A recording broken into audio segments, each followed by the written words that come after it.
When you import your footage into Final Cut Pro, you have the option to analyze your video for stabilization and rolling shutter. If your shot was made not on a tripod and therefore handheld, it may be able to benefit from some stabilization. Also, if you're shooting with a DSLR, many of these modern DSLRs will exhibit what's called a rolling shutter effect, where if you pan the camera while shooting, you may see some strange artifacting happening on screen. Final Cut Pro can try to correct for the rolling shutter effect and for the stabilization automatically. If you open the Advanced Demos folder, you'll see a project called Demo B. When you play this, you'll see that what we have is a handheld shot of a close-up of these raspberries boiling in the pot. And you can see that it's handheld because the edge of the pot is moving around quite a bit. This shot has already been analyzed. So to apply the stabilization, all you have to do is open the inspector, scroll down to the stabilization effect, and turn that on. Now when you click play, you'll see that the shot looks like it was shot on a tripod. It's much more stable. If you open the stabilization controls, you'll see that you have 3 different parameters to work with: translation, rotation, and scale. What you're not seeing happening here is how the stabilization is actually occurring. Let me explain how this works.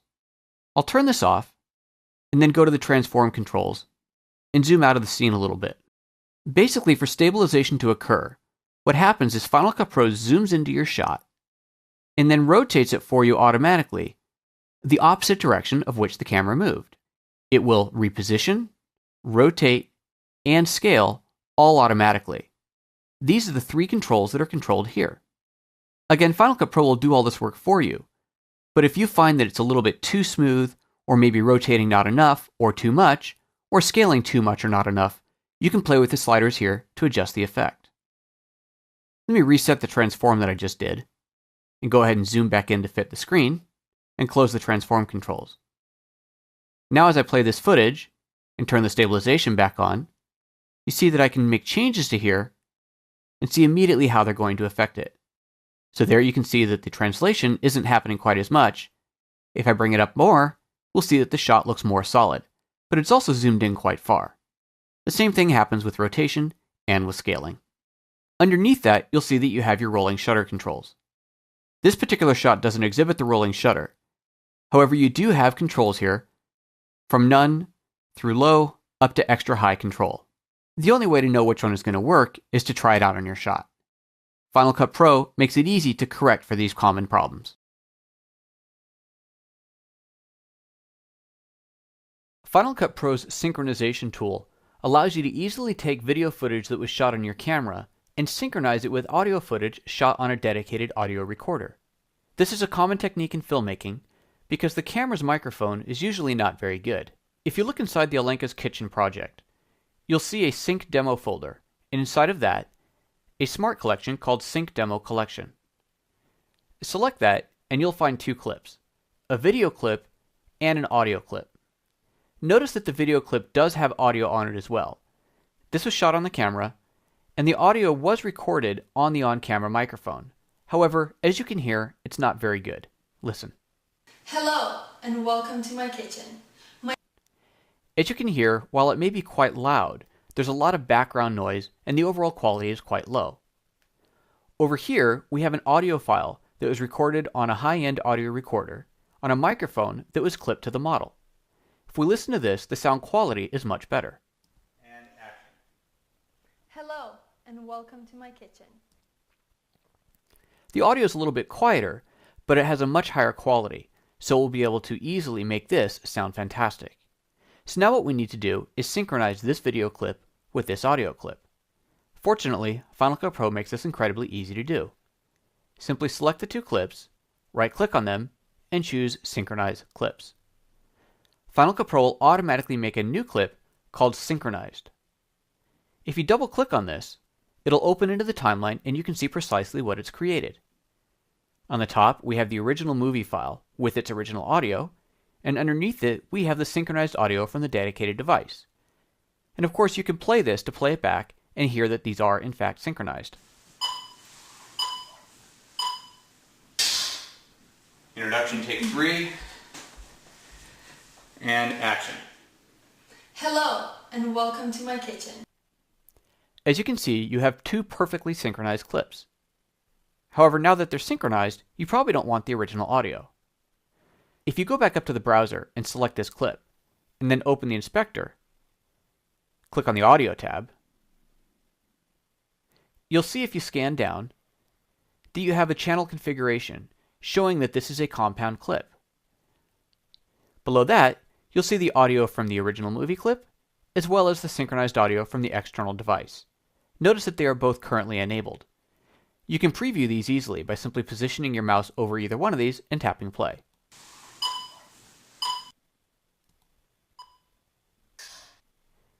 Now, to disable one of them, in this case the on-camera audio, just click the checkbox. From here on out, whenever you play this clip, all you're going to hear is the synchronized audio source. There are times when you want to simplify your timeline by collapsing a series of clips into one single, more manageable clip. There could be various reasons you want to do this. One might just be to clean things up on your timeline, but another very practical reason is for applying color correction. Let's say, for example, that I've finished my edit here, and now I've decided that I want to apply a global color correction or a look to the entire project. I really don't want to have to color each individual one of these clips, so instead, what I can do is put them together as a compound clip and then apply the color correction to that. To make a compound clip, all you have to do is select all the footage that you want to collapse, right-click on it anywhere, and choose New Compound Clip. Right away, Final Cut Pro creates a single clip on your timeline. To get inside of that, for example, to make any edit changes, all you have to do is double-click on it, and it will open up and reveal all the contents of that compound clip. To go back, simply click the back arrow here, and you're looking at your compound clip again. Now, any color correction that I apply, for example, if I go into the Effects tab and take this 50s TV effect and drag it onto here, you'll see that it automatically applies it to the entire collection. Compound clips are an incredibly powerful tool within Final Cut Pro. As you can see, you can easily manage hundreds of clips by putting them together into one single compound clip. Quite often when you're putting your movie together, you'll find that you have more than one shot that would be just perfect, but you can't use all of them. So how do you decide which one to use? Final Cut Pro gives you a feature called Auditions that can make it easier to go back and forth between multiple shots, figuring out ultimately which one you want. To follow along, go to the Advanced Demos folder and open Demo C. You should see a blank timeline. Up in the event library, look for a keyword collection called Audition. The keyword collections are in blue. And inside of that, you'll find two shots, take one and take two. Let's watch the two different takes that we have here. Here they are, the perfect Slovenian pancakes. Bon appetit! Or in Slovenian, dober tek. So there's take one. We have a second take of the exact same scene. Let's watch that one now. Here they are, your perfect Slovenian pancakes. Bon appetit! Dober tek. That's in Slovenian. See ya. So, which one do we use? Let's go ahead and add the first one to the timeline. I've already trimmed this out for you, so go ahead and just grab the clip and drag it directly onto the timeline. Now, go to the second one, take two, and drag that on as well. But instead of dragging it to the end of the shot, or before the shot, or even on top of the shot, what you can do is drag it directly over the shot. And as you can see, the original shot turns white, and you'll see a little plus icon showing up on your mouse. Go ahead and let go of the mouse, and you'll see it comes up with a menu. This gives you the option to replace the shot if you just want to get rid of the one that's in there and add the new one, with a couple different options, or to choose Add to Audition. If you choose Add to Audition, you'll see a brand new icon showing up at the top of the clip, this little spotlight icon. And if you click on that, it'll show you the two different takes that you currently have in here. You can add more than this as well. You can keep on adding different shots in here that you might want to audition. And to switch between them at any time, all you have to do is click that little spotlight icon, choose the second take, and click Done. Here they are, your perfect Slovenian pancakes. Bon appetit! Dober tek. That's in Slovenian. And again, if you want to go back to the previous shot, just click the spotlight icon, choose the other take, and click Done. Once you've decided on your final take, You can just leave it in there as it is, but if you want to clean up your timeline a little bit, just right-click on the clip and go to the Audition menu and choose Finalize Audition. Notice that we're on take 1 right now, and when I finalize it, the spotlight icon has gone away, showing me that I now just have take 1 on the timeline. Let's take a look at another approach for using auditions. Maybe you're experimenting with different color effects. You've been going through the different effects options and you can't quite decide which one you want to use. Go ahead and take another clip, take 2, and add it to the timeline. Select take 2, and right-click on it, and choose Duplicate as Audition. When you do that, you'll notice that the name changes to Take 2, Copy 1. And again, I have the spotlight. If I click on that, I have access to both shots. Of course, these are both the exact same shot. So pick the first one, click Done, and then try out one of these effects. We'll just go ahead and drag and drop one of them onto here, like so. And as you can see, we now have that effect playing back over the video clip. If you want to audition the other clip, once again, you simply click on the spotlight, go to the other clip, click Done, and now I can try a different effect. Let's try raster. And as you can see again, I have that alternative effect applied to it. I can continue to duplicate these clips and have as many different treatments as I like in here, continuously trying out different samples. And once again, when you're finally done, simply right-click and choose Finalize Audition. Having the ability to quickly audition different takes or different options or different angles or whatever it may be of the exact same video clip can be incredibly handy. It can be very time-consuming to have to manually swap out clips and readjust the timeline, especially when those clips might be different lengths. So this can be a huge time saver and is a great way to find the best shot for your movie.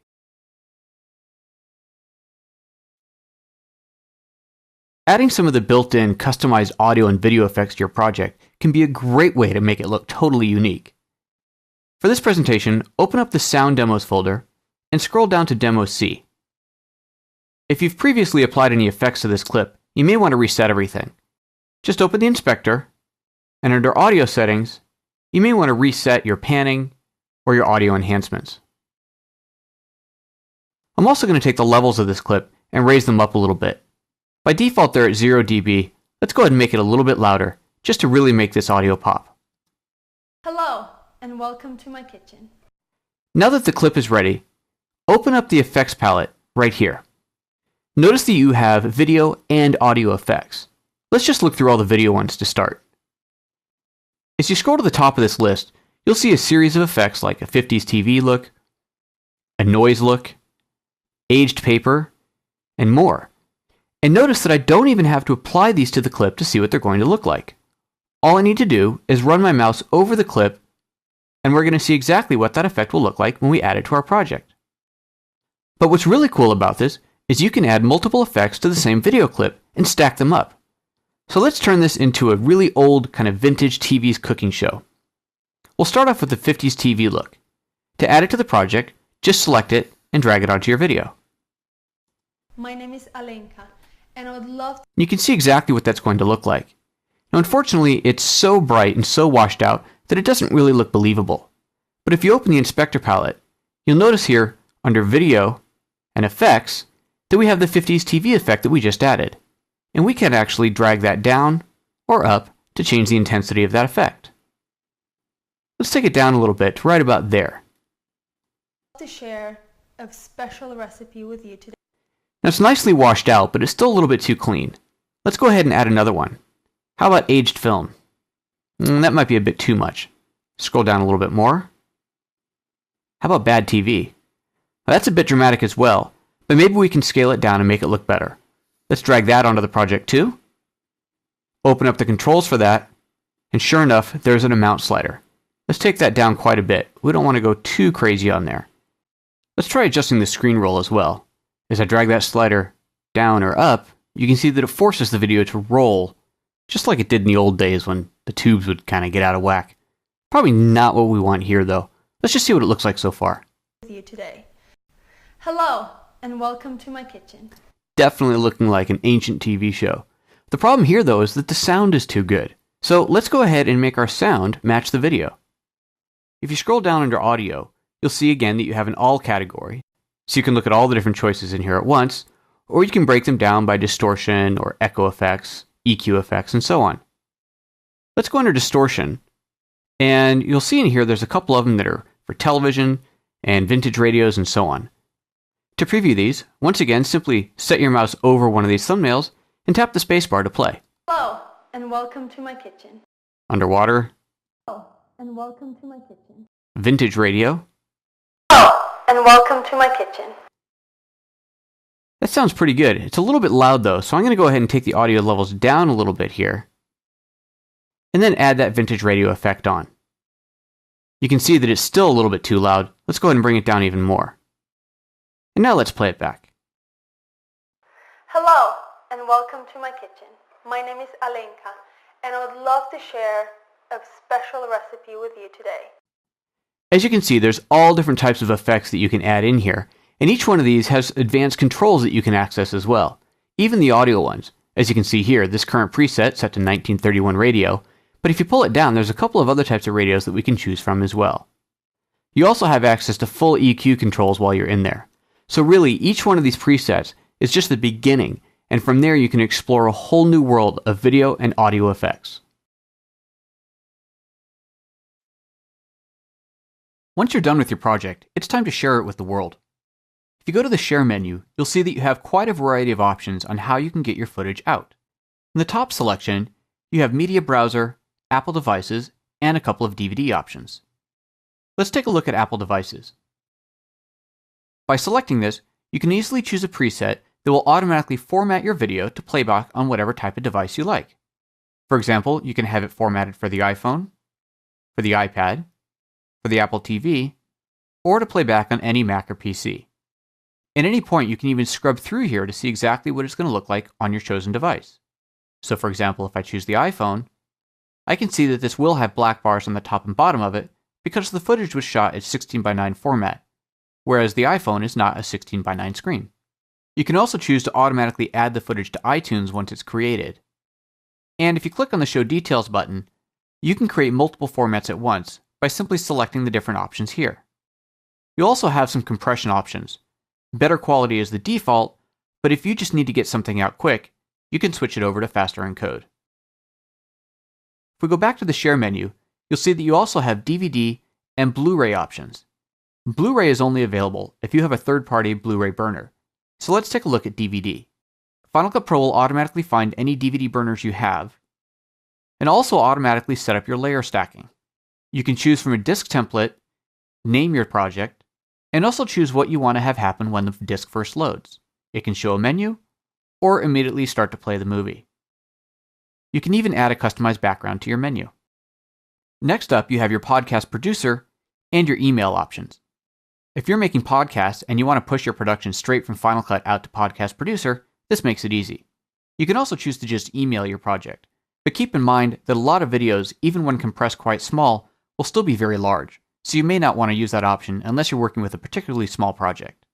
If you want to share your video online, you can access YouTube, Facebook, Vimeo, and CNN iReport directly from within Final Cut Pro. Let's take a look at YouTube. When you open YouTube, you need to add your account and type in your password. Choose a category, a title, and then add your description and tags to it. Notice that you can also choose to make this movie private. This is a good idea if you want to take a look at it on YouTube before the rest of the world can see it. Notice at the bottom that you have a size option. By default, it's set to set size automatically. In this case, that's going to be sharing a 1080p HD video. However, if you don't want to put something out quite that large, you can deselect that and then manually choose the largest size possible. You'll find similar options when outputting to Facebook, Vimeo, and CNN. You can also export your movie out just as a straight QuickTime file. You can export just the audio, removing all the video from your project. You can save the current frame, which means you'll have a single still image of the current frame that's visible. You can also export an image sequence, which means you'll have a series of still images for every single frame of your video project. And you can export this out for HTTP live streaming. So if you're doing a streaming video production, you can export it directly from here. Finally, if you're a compressor user, you can send your video straight to Compressor for even more advanced export options. And also, if you've created custom presets inside of Compressor, you can access those directly from within Final Cut Pro. The content that you'll be using for this training was shot here in my kitchen for a fictional TV show called Alenka's Kitchen. and it was shot with absolutely minimal equipment. And I wanted to take a moment to tell you about what that equipment is and how it was made. We all know that a lot goes into making a movie. Whether you're talking about a home movie or a major Hollywood production, before you even get to editing, you have to shoot it. And you have to take into consideration things like the lighting and the sound quality and all kinds of other things. Now, you don't have to do that. Of course, you can just make a simple movie shot on your iPhone and edit that in Final Cut Pro. But if you want to take it up a level, you can add in a few pieces of equipment. So the few things I want to talk about here are the camera itself, the microphone that I'm using, and also a little bit about the lights. Let's start with the microphone. You can, of course, record audio on your camera. But as you can now hear that I've switched over to the on-camera audio, it's not very good. Especially if you're hand-holding the camera, focusing and zooming, you're going to hear all of that in the microphone, so not very good. So instead, what we want to use is some type of external audio recording device. Now, what I have here is a product from a company called Zoom. This is a little bit higher end model for the H4n, and they have lower end models as well that work perfectly well. This particular device has microphones built into it, and it records directly into here onto a memory card. It's completely self-contained. But what I've done is I've added a very inexpensive lavalier microphone that is right here that allows me to get much better quality voice recordings. Now, synchronizing the audio recorded here from what's recorded on the camera is incredibly easy, and that's something that we cover in this training video. So what we have here is a basic lighting kit. This is very inexpensive. A couple $100 will get you a softbox like this, a light stand, a light bulb, and there's actually two of them. There's another one over there, and they come in a kit together. Pretty nice, inexpensive way to add light into your scene. And then, of course, we have the camera. Now, I can't show you the camera here because I'm recording on it. So what I'm going to do is just grab my daughter's iPod here, and we're going to shoot a little bit of video. So let's start recording, and I'm going to talk about this in just a moment here. But there's my camera. Let's go ahead and head on over here and take a look at the equipment that we're using. So this is a Canon 5D Mark II, and the lens on there is a 24-70 f2.8 lens.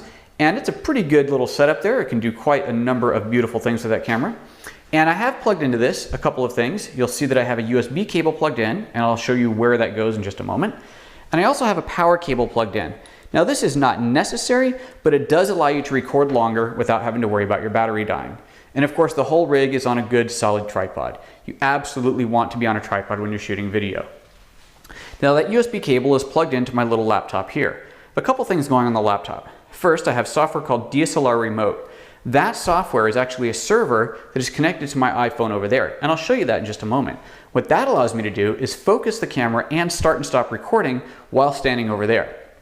Now, back over here on the laptop, this software also allows me to very quickly pull sample videos over to the computer, and then I can import them into Final Cut Pro as I've done here, and I can check things like color balance and to make sure that my exposure is set properly. Here's another one of those little microphones that I'm using. Just a very simple little lavalier mic, very inexpensive. And of course, you want to have a lot of big memory cards if you're going to be shooting lots of video. Now let's head back over to here again and talk about this other device. This is my iPad, and it's running Slate software. What the Slate software allows me to do is keep track of all of my takes. Take 1, take 2, take 3, and so on.